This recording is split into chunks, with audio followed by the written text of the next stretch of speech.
क्या है आध्यात्म? दर्शन, चिंतन धारा, विद्या या संस्कृति की परंपरागत विरासत।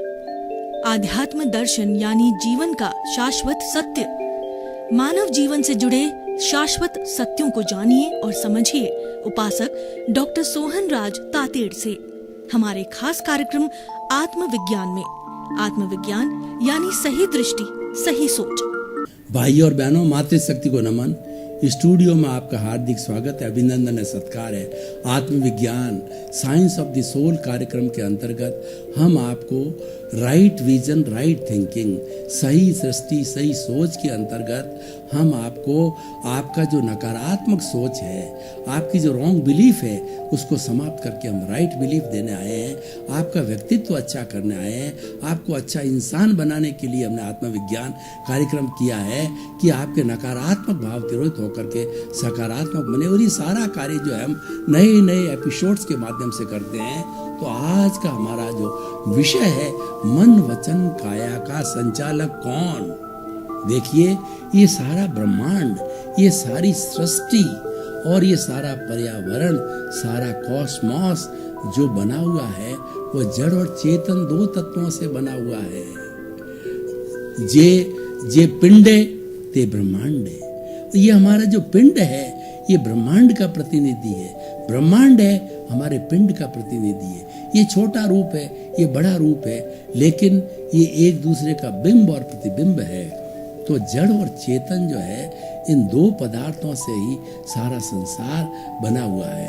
अब देखिए कि हम परिभाषा करें कि जड़ किसे कहते हैं और चेतन किसे कहते हैं। चेतन वह होता है, असंख्य जो है वो परमाणुओं के पिंड, असंख्य चेतनामय परमाणुओं के पिंड को चेतन कहा जाता है। और वर्ण गंध रस वाला होता है, वह जड़ कहलाता है। जड़ गलन मिलन धर्मा होता है, वह पुद्गल कहलाता है, वह अचेतन कहलाता है। जो चेतन होता है उसके अंदर फीलिंग होती है, उसके अंदर जो है उसका प्रजनन होता है और उसके अंदर सुख दुख की अनुभूति होती है। जड़ में नहीं होती। मेरे सामने टेबल है, कैमरा है, लाइट है, माइक है, ये सब जड़ पदार्थ है। इसमें चेतना की अनुभूति नहीं है। लेकिन मेरा ये शरीर है, सामने चींटी जा रही है, पेड़ है, पौधा है, गाय है, भैंस है, ये सब चेतन तत्व है। ये सुख दुख की अनुभूति करते हैं। ये जो मेन डिफरेंस है। तो अब देखिए, मन वचन और काया जो है, ये पंचेंद्रिय जीवों के होता है। 5 इंद्रियां होती है, स्पर्शन रसन घ्राण चक्षु श्रोत्राणी इंद्रियाणी। स्पर्शन इंद्रिय वाले होते हैं, वह जो एक इंद्रिय जो है छाल या चमड़ी है, एक इंद्रिय वाले होते हैं। वो होते हैं जो पृथ्वी का है, अप का है, तेजस का है, वायु का है, वनस्पति का है। और ये सारे जो होते हैं स्थावर जीव होते हैं, वो एक इंद्रिय होते हैं स्पर्श इंद्रिय के लिए। और जो तृष्काय के जीव होते हैं, वो 2 इंद्रिय से स्टार्ट होते हैं। यानी दूसरी इंद्रिय उनको रसना, जीभ मिलती है, तो जीभ से वो अपने वोकेबुलरी के अनुसार जो है बोलते भी हैं और रस का अनुभव करता है। 3 इंद्रिय वाले करे स्पर्शन घ्राण, उसको जो है वह जो है ये दुर्गंध सुर्गंध की अनुभूति होती है। और 4 इंद्रिय वाले के आँख चक्षु मिल जाता है एक, और 5 इंद्रिय वाले के कान मिलते हैं, सुनाई देता है। तो जो मन वचन काया, ये पंचेंद्रिय के जीव होते हैं, जिसके अंदर ये तीनों ही होते हैं। मन होता है, वचन होता है, काया होता है। जैसा मेरा शरीर है, हर मानव मात्र के अंदर पंचेंद्रिय वाला, या जो गाय है, भैंस है, पशु है, पक्षी, ये भी जो पंचेंद्रिय है, इनमें भी मन होता है, वचन होता है, काया होता है। काया तो शरीर है ही है, और वचन से पशु पक्षी भी बोलते हैं, लेकिन भाषा हमारे को उनको समझनी, हमें उसकी विद्या चाहिए। और मन है, वो बहुत कम चिंतन कर पाते हैं, उनकी वोकेबुलरी, उनका चिंतन बहुत थोड़ा अविकसित है। लेकिन मनुष्य जो है वो बहुत बड़े मन वाला है, विकसित मन वाला है। इसलिए मन वचन काया जो है, ये 3 बड़े साधन हैं हमारे जीवन के संचालन करने के लिए। ये 3 बड़े साधन हैं। तो आज का हमारा विषय है, इनका संचालन कौन करता है। देखिए, हम जो है चीजों को 2 भाग के अंदर बांटे। एक तो जो है हमारा प्रारब्ध, जिसको हम उदय भाव कहते हैं, और एक है हमारा पुरुषार्थ। ये दोनों अलग अलग चीजें हैं। इन दोनों को अलग अलग करना पड़ेगा और हम अलग करके इसको समझ सकते हैं। और देखिए, हमें 3 तरह की आत्मा को भी समझना पड़ेगा। एक जीवात्मा होता है। वो जीवात्मा क्या होता है कि वह मन वचन काया की प्रवृत्ति तो करता है, लेकिन उसको भेद विज्ञान नहीं है कि जड़ क्या होता है, चेतन क्या होता है और कर्ता क्या होता है, अकर्ता क्या होता है। वो तो मात्र इतना समझता है, मेरा शरीर, मेरा धन, मेरा दौलत, मैंने किया, मेरे बाल, मेरे बच्चे, सुख शुदा, 5 इंद्रिय सुख, वो इसी दायरे पर रहते हैं। तो वो भेद विज्ञान नहीं कर पाते। तो उनके तो मन वचन काया का जो संचालन है वो मात्र उदय भाव से होता है, मात्र प्रारब्ध होता है। जैसा वो पिछले जन्म से लेकर के आया, वो फिल्म खुलती रहती है और सुख दुख की अनुभूति करता है। और जब सुख आता है तो फिर अहंकार करता है, तो जब नया अहंकार करता है तो नई वो प्रतिष्ठित आत्मा बनाता है। और इस तरीके से साइकिल चलती रहती है। मतलब उसी के अंदर जो भोग रहा है उसमें तन्मयाकार होकर के नया बंध करता है। बंध नहीं रुकता है, जन्म जन्मांतर में भटकता रहता है। लेकिन मन वचन काया का संचालन जो है वो सारा कार्मण शरीर करता है, सारा राग द्वेष करता है। लेकिन हम और उसकी आत्मा की स्टेजेस को समझना जरूरी है। और किसी को ज्ञानी की कृपा से, और किसी व्यक्ति ने अगर ज्ञान ले लिया है तो ज्ञान लेने के बाद के अंदर उसका अंतर्चक्षु खुल जाता है। और खुलने के बाद में वो भेद विज्ञान करता है, वो अक्रम विज्ञान करता है, वो मोक्ष विज्ञान करता है। ज्ञानी उसका चीरा फाड़ा करके 2 भाग कर देता है, ये तुम अलग, ये अलग, यानी शरीर को अलग कर देता है, आत्मा को अलग कर देता है। और इसके बीच के अंदर जो चलाने वाला तत्व है यानी राग द्वेष है, उस राग द्वेष के विष को फेंक देता है। मन वचन काया की तीनों बैटरियों का जो है चार्जिंग पॉइंट हटा देता है। तो हर बार उसकी नई प्रतिष्ठित आत्मा नहीं बनेगी, उसका डिस्चार्ज प्रतिष्ठित आत्मा हर बार वही रहेगी। और वो डिस्चार्ज चलता रहेगा, क्योंकि नया चार्जिंग बंद हो गया, उसको ज्ञान मिल गया। उसको ज्ञान मिलने के बाद 5 आज्ञा होती है, उसको संवर की साक्षी हो जाती है, ज्ञान हाजिर रहता है, ज्ञाता दृष्टा में रहता है, प्रज्ञा जागृत करती है, उसको पूरा सिक्योर्ड कर दिया जाता है। ज्ञानी ज्ञान लेने के बाद में सिक्योर्ड होने के बाद के अंदर नए कर्मों का बंधन रुक जाता है, पूर्व के कर्म जो है।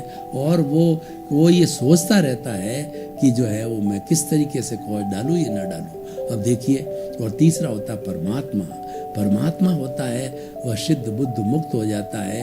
और जब पूर्ण रूप से कार्मण शरीर जो कि मन वचन काया का संचालन करने वाला है उसको खत्म कर देते हैं, मन खत्म हो जाता है, वचन खत्म होता है, काया खत्म हो जाती है और वो सिद्ध बुद्ध बन के ईश्वर परमात्मा बन जाता है। वो तो अगली स्टेज है।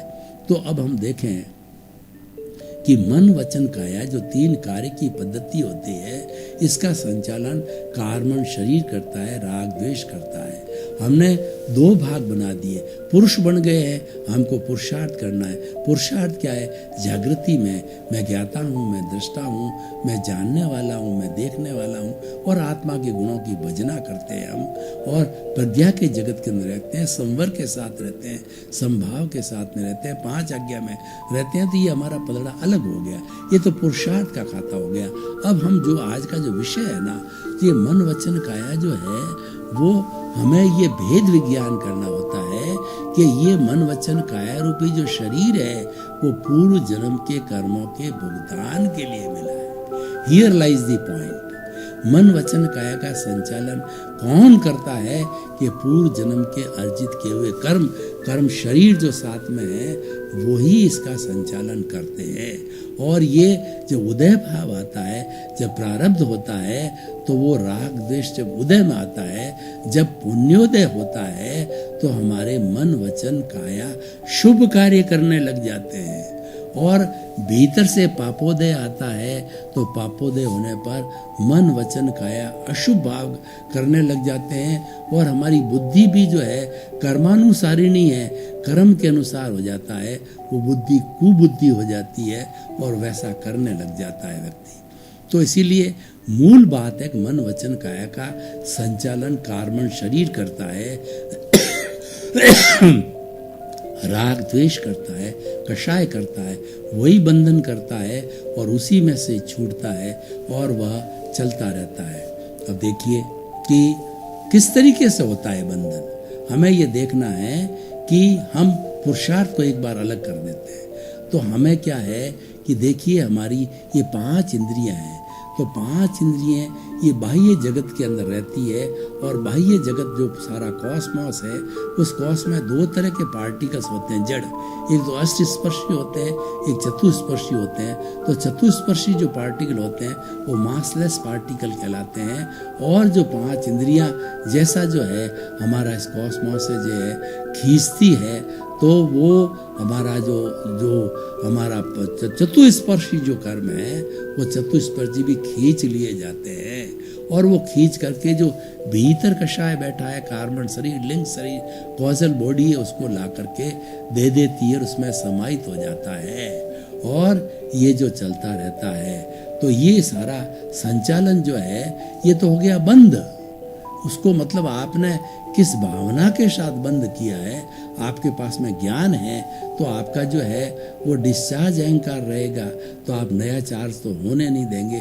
लेकिन जो जीवात्मा है वो क्या है कि किस तरीके के भाव के साथ में बंद किया है, तो वैसा ही जो प्रकृति स्थिति प्रदेश अनुभाग भीतर चलेगा और ये चैनल चलती रहेगी। तो मेरे कहने का अर्थ ये है कि मन वचन काया का सारा संचालन है ये कषाय करता रहता है। अब देखिए हर कर्म का एक निश्चित समय होता है, निश्चित समय के बाद में जिस समय पर वह उदय आता है, तो उदय आने पर अगर मान लो पुण्योदय है व्यक्ति का, और किस तरीके का पुण्योदय उसके अनुरूप उसको फल मिलने चालू हो जाते हैं, वह उसका जो है पुण्योदय है, वह उसका जो है प्रारब्ध है, वह उसका उदय भाव है। और पुण्योदय के रूप में होने पर अच्छा घर मिलता है, अच्छा परिवार मिलता है और सारी सुख सुविधाएं मिलती है। और जितने समय तक पुण्योदय रहता है वो धर्म की प्रवृत्ति करता है, दान पुण्य करता है, अच्छा इंसान बनाता है, अच्छा प्रतिष्ठान चलाता है, अच्छी बात करता है, परोपकार करता है, समाज में उसका स्थान रहता है, यानी सब अच्छा अच्छा अच्छा अच्छा होता रहता है। और जो पापोदय करके आया होता है वो झुग्गी झोंपड़ी टाइप का व्यक्ति हो जाता है, उसके दुख होता है, रहने को स्थान नहीं होता है, जन्म से ही बीमारी आ जाती है, पैसे की कमी होती है, 2 टाइम का पूरा भोजन भी नहीं मिलता है, लड़ाई होता है, झगड़ा होता है, कलह होता है, ये सारा पापोदय है। तो ये उदय भाव चलता रहता है और उस उदय भाव के अनुरूप ये मन वचन काया जो है प्रवृत्ति करते रहते हैं। अगर पुण्योदय का उदय हुआ है तो हमारा मन है अच्छा चिंतन करेगा, अच्छा बोलेगा, अच्छा वचन निकलेगा और शरीर के माध्यम से किसी को दान देगा, किसी को रोटी देगा, कोई जो है वो गरीब की सहायता करेगा, मूक है, बधिर है, अनाथ है, विधवाएं हैं और लूले हैं, लंगड़े हैं, अपाहिज है और अभावग्रस्त है, उन सब की मदद करेगा, उनका दुख हरण करेगा। तो ये मन वचन का ऐसे ही होता है। तो इसका संचालन किसने किया? ये भीतर से जो भाव आ रहा है, भीतर से जो प्रारब्ध आ रहा है, भीतर से उदय आ रहा है, उसके अनुरूप ही ये संचालित होते हैं। पाप का उदय आता है तो व्यक्ति क्या लड़ाई करता है, झगड़ा करता है, क्रोध करता है, वैमनस्य करता है और डिप्रेशन के अंदर चला जाता है और सबके साथ में लड़ाई झगड़ा टंटा, उसके कमाई कम होती है, घर में कलह होता है, पत्नी से कलह हो जाती है। ये सारा पापोदय वो भी भीतर से आ रहा है, वो भी उदय काल है, वो भी प्रारब्ध, दोनों ही चलते हैं। देखिए पुण्य और पाप उसकी जो स्थिति समाप्त होते ही फिर पुण्य आ जाता है और पुण्य की स्थिति समाप्त होते ही फिर पाप कर्म उदय में आता है। इसीलिए इनको दोनों को बेड़ियां माना गया है, सोने की बेड़ी और लोहे की बेड़ी। ये कहा गया कि ये दोनों बेड़ियां हमको परेशान करती है, तो इनको काटो और इनको अक्षय सुख की प्राप्ति करनी, जिसका नाम मोक्ष होता है। तो आज हमारा विषय है कि संचालन कौन करता है? वह करता है मन वचन काया का संचालन। राग द्वेष करता है अहंकार करता है। तो भाई और बहनों, इस एपिसोड को जो है हम आज थोड़ा तराजू पर कसते हैं, कसौटी पर कसते हैं कि मन वचन काया को शुद्ध करने के लिए हमें क्या करना चाहिए। तो मैं बताना चाहता हूँ, हर व्यक्ति जो है इसको गहराई से समझे, ये जो प्रारब्ध और उदय है उसको गहराई से समझे और पुरुषार्थ का उपयोग करे। देखिए, ये अपना काम कर रहा है और ये तो करता रहेगा और ये उदय भाव के समाप्त हो जाएगा। हमारे को आगे भी सोचना है। हम पुनर्जन्म में विश्वास करते हैं कि ये जो हो रहा है मैं पीछे से लेकर आ रहा हूँ, लेकिन अगले समय के अंदर मेरा बुरा ना हो, मेरे पुण्य पाप ना हो, तो हम पुरुषार्थ करें। पुरुषार्थ जागृति के अंदर है। जागृति क्या है? किसी को दोषित मत समझो, प्राणी मात्र को दोष नहीं देना।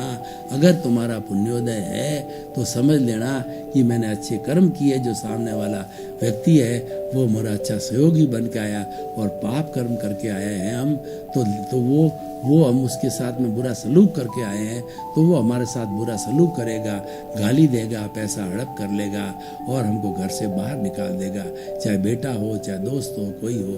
तो दोषित दोनों स्थिति में नहीं समझना, क्योंकि दोष होता ही नहीं है।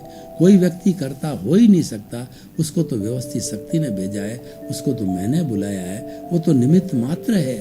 उसके प्रति कृतज्ञता का भाव रखना है तो हमारे नए कॉज नहीं पड़ेंगे। ये नए कॉज न डालना, ये बहुत बड़ी जागृति है, ये सारा पुरुषार्थ है। उसके लिए ज्ञान को हाजिर करना चाहिए, किसी को दोषित नहीं मानना, किसी को दुख न देना, हर वक्त चिंतन करना कि हे मेरे भीतर विराजमान शुद्ध आत्मा भगवान, मुझे ऐसी शक्ति दो, जागृति दो, मैं किसी भी प्राणी के साथ 84 लाख योनि के किसी प्राणी के साथ को उसको दुख न दूं, मन से वचन से काया से, ऐसा चिंतन करना चाहिए।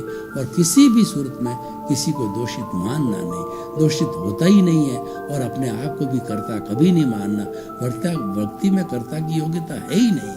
कर्ता वास्तव में व्यवस्थित शक्ति है, वो जो है साइंटिफिक सर्कमस्टेंशियल एविडेंसेज है, वो संजोग जुटाती है और वो 2-3 तरीके से बने होती है। वो जो 6 द्रव्यों की बनी होती है, जिसको हम कहते हैं कि रेस्ट, मोशन और एनिमेट, इनएनिमेट, टाइम और स्पेस, ये व्यवस्थित शक्ति है। और उसके साथ के अंदर जो है हमारा जो है वो द्रव्य, क्षेत्र, काल, भाव, भव, ये व्यवस्थित शक्ति है। और उसके साथ में जो है हमारा जो है वो कर्म, पुरुषार्थ, भाग्य, नियति, काल, स्वभाव, ये है। ये सारा जो मिलकर के व्यवस्थित शक्ति करता है और यही संयोग जुटाते हैं। यही जो है संसार है, यही जगत है। तो व्यवस्थित शक्ति जो साइंटिफिक सर्कमस्टेंशियल एविडेंस है, जो है जैसा जैसा हमारा पुण्य और पाप है उसके अनुरूप उसको भुगताने के लिए वो निमित्त भेजती है, लेकिन इनवाइट हम करते हैं क्योंकि हमारा उपादान होता है। तो इस तरीके से संचालन सारा होता है, वो राग द्वेष करता है, लेकिन हमारा आगे फिर से नया ऐसा बंधन न हो कि हम शुभ अशुभ को फिर अर्जित नहीं करके शुद्ध की भावना में जावें। तो पुरुषार्थ के पदड़े में रहना चाहिए। और ये ज्ञान लेने के बाद ही संबद्ध, जीवात्मा ऐसा कर नहीं सकता। जीवात्मा तो फिर उसके साथ जुड़ जाएगा, लेकिन जो अंतरात्मा होता है वो अलग सोचता है। शरीर अलग है, शरीर का अकाउंट अलग, मैं अलग हूँ, हम तो पड़ोसी हैं, हम एक दूसरे से पड़ोसी रहते हैं। और मैं तो चेतन तत्व हूँ और ये जड़ चेतन है। ये मन वचन का है जिसका संचालन की हम बात करें, ये जड़ तत्व है और ये ऑटोमेटिकली राग द्वेष के अनुसार चल रहा है, जैसा कि वो करके लाया है। पूरी फिल्म साथ में लाया है। मन वचन काया की बैठने की फिल्म धीरे धीरे धीरे धीरे धीरे वो डिस्चार्ज होती रहती है। जितना जन्म होता है 60, 70, 80 वर्ष का, तो उसके साथ जुड़ना नहीं, उसको मध्यस्थ भाव से देखना, उसको ज्ञाता दृष्टा भाव से मात्र देखना उस फिल्म को जो है, और सोचना कि फिल्म तो जड़ है, मैं तो चेतन हूँ, मुझे जड़ होना नहीं है, हो भी नहीं सकता। जड़ कभी चेतन नहीं होता, चेतन कभी जड़ नहीं होता। मात्र देखते रहो। जिस तरीके से हम फिल्म थिएटर के अंदर फिल्म को देखता है कि विलियन होता है और हीरो होता है, हीरोइन होता है, कभी आपस में हीरो हीरोइन प्रेम करते हैं, कभी विलियन उसके बीच के अंदर दखल डालता है, उसको विलियन को भगा के ले जाता है, उसको जो है प्रेमिका को भगा ले जाता है। तो मैं प्रभावित नहीं होना, ऐसा नहीं कि कोई ऐसी इमोशनल रोने लग जा। अरे वो तो चित्र है, वो तो जड़ है। तो हमें तो जो है वह निष्पक्ष रूप से ज्ञाता दृष्टा भाव में रहना ये पुरुषार्थ है। तो भाई और बहनों, कुल मिलाकर हम इस एपिसोड का निष्कर्ष ये निकालते हैं कि दुनिया में सारा काम मन वचन काया से होता है। मानव मात्र का मन वचन काया से, पशु पक्षियों के भी मन वचन काया होता है, लेकिन वो डेवलप्ड नहीं, इसलिए हम ज्यादा बात नहीं करते हैं उसकी। मनुष्य एक जो सृष्टि का ऐसा प्राणी है कि उसके डेवलप्ड मन वचन काया है, उसके डेवलप्ड 5 इंद्रियां हैं, उसके डेवलप्ड अंतःकरण है जिसके अंदर मन बुद्धि चित्त अहंकार है, उसकी आत्मा डेवलप्ड है और वह सब कुछ चाहे जैसा कर सकता है। इसीलिए मनुष्य भाव को दुर्लभ बताया गया है और मनुष्य ही इस शुभ अशुभ को काट के इस कार्बन शरीर की धुलाई करके लिंग शरीर कॉजल बॉडी की ज्ञाता दृष्टा भाव से और पुरुषार्थ करके पुरुष बन के जागृति करके इसकी सफाई करता है, तो वह एक न एक दिन जो है मुक्ति को, अपने गंतव्य को प्राप्त कर लेता है। तो हम ये बताना चाहते हैं कि मन वचन काया का संचालन जो है भीतर बैठा राग द्वेष है, जो जन्म जन्मांतर से हमारे साथ में चला हुआ है। और भगवान महावीर को जो है, उन्होंने कुछ भक्तों ने प्रश्न किया, हे प्रभु, ये राग द्वेष जो है ये कर्म शरीर है, ये कार्बन शरीर है, ये आत्मा के साथ में कब से बंधा? तो भगवान ने ये कहा कि मैं नहीं जानता, मैं आपको प्रति प्रश्न करता हूँ कि आप बताओ कि पहले मुर्गी हुई या अंडा? तो भक्त कहने लगे, भगवान हम तो नहीं जानते। तो उन्होंने कहा मैं भी नहीं जानता कि ये कब से आपस में दोनों का संबंध है, जड़ और चेतन का, या हमारे कार्बन शरीर और आत्मा का कब से जो संबंध है मुझे भी पता नहीं। तो उन्होंने कहा आगे से इसका प्रश्न नहीं करना, पश्चानुपूर्वी अनादि अनंत काल से ये दोनों जुड़े हुए रहते हैं और दोनों जब अलग अलग हो जाते हैं, जड़ का अपना स्वरूप वो है, उसका भी परमाणु सबसे छोटा है, वो परमाणु तत्व है, वो भी इटर्नल है, वो भी शुद्ध है, वो इसके चेतन के साथ मिलने से जड़ अशुद्ध हो गया और जड़ है वो चेतन जड़ के साथ मिलने से अशुद्धि हो गई। जब हमारी बॉन्डेड आत्मा होती है, दोनों जब अलग अलग कर दिए जाते हैं तो अपने अपने अस्तित्व में चले जाते हैं। परमाणु शुद्ध अवस्था के अंदर फिर कॉस्मोस में चला जाता है और आत्मा सिद्ध बुद्ध मुक्त होकर के सिद्धालय में चले जाती है। तो हमारा जो टॉपिक है मन वचन काया का संचालन जो है वो राग द्वेष करता है, और लेकिन उसके साथ न जुड़े। देखिए, मन वचन काया है, इन तीनों में जो भुगतान जो होता है वह भुगतान होता है वो वचन यानी विचारों के द्वारा होता है। तो इसीलिए विचारों को बाईपास करो, विचारों को चलने दो, मध्यस्थ भाव रखो, विचारों के साथ जुड़ो मत। भाई और बहनों, आपका बहुत बहुत धन्यवाद। आप आत्मविज्ञान कार्यक्रम बराबर देख रहे हो और देखते रहिए। ये आपका कल्याण करने वाला है, ये आपको जागृति देने वाला है। इसका पुरुषार्थ करोगे तो आप अक्षय सुख की प्राप्ति करोगे, तो आप अच्छे इंसान बनोगे, अच्छा परिवार बनाओगे, अच्छा देश बनाओगे, अच्छा विश्व बनाओगे। आपके प्रति मंगल भावना शुभ। आत्मविज्ञान में आत्मविज्ञान यानी सही दृष्टि, सही सोच।